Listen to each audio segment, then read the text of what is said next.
everyone, how you doing?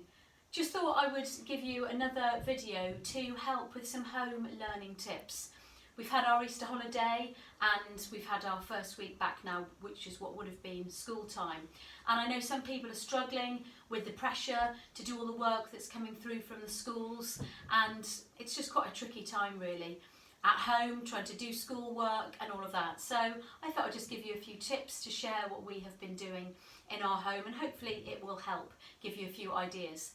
So the first thing is it's really important to have a little bit of a sense of routine and make sure that the weekdays are different to the weekend. So tomorrow is going to be Saturday and then the next day Sunday. So do something different. Maybe on Saturday night have a pizza night or a movie night and all get together as a family, or do some board games together, just something different, and then get ready for Monday and start the routine from Monday to Friday. And it is really important to try and keep some sort of routine.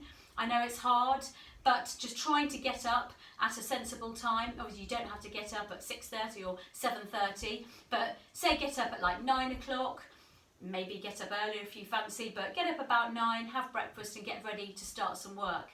And if you think about a normal school day, you would normally arrive at school about 8:45 and be at school till probably about 3:20-ish. I know all schools are different and private schools and state schools are different.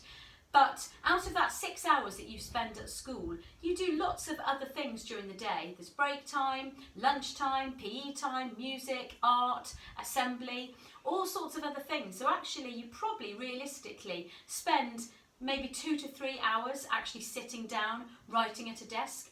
So bear that in mind and think it would be a massive achievement if you were to do 2 hours of actual schoolwork in a day, and that is probably about an average what you would be doing at school. And so also set some outcomes of what you would like to achieve. So maybe one piece of maths, one piece of English and one piece of discovery or something else that your school has set. And those outcomes are really important because then at the end of the day you feel a real sense of achievement with what you have done during that day and you can cross it off your list. And another thing is that don't get stressed about it. Even if you don't finish all the work that the school has set you, the school is probably giving you more than enough than you need to do. So don't get stressed if you don't feel that you have done everything that they're setting. The teachers will more than understand. When you get back to school, you'll quickly get back into routine and you'll quickly catch up. So don't worry about that at all. And another idea that I thought I would share with you is to have a shared project that's going on in your home. Maybe a huge 1,000-piece jigsaw puzzle that you've got on a table, and you can go up to it and have a go and add a few more pieces, and you can all do it together with other members of your family.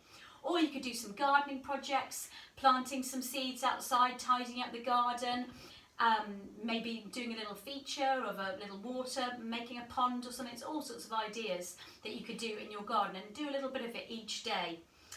Also, you could do a journal or a diary that you do every day, and it reminded me of Anne Frank, who wrote a diary every day when she was in lockdown during the Second World War, when she was in hiding in her flat, hiding from the Germans. And her book, The Diary of Anne Frank, has now become a very, very famous book indeed. So you could try doing a diary of your lockdown in 2020. You never know, one day somebody might read it and find it absolutely fascinating, because this is a moment in history. This has never happened before, a lockdown of this nature. We are living through history right now. So your thoughts and feelings and what you're doing will be of great interest to people in the future.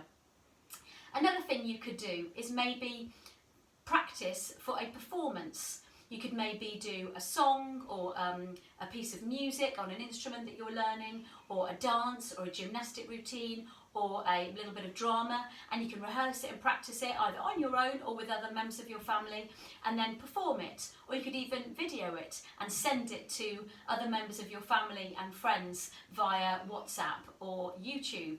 And it's just a fun thing to work towards each day, little bit each day, a fun project.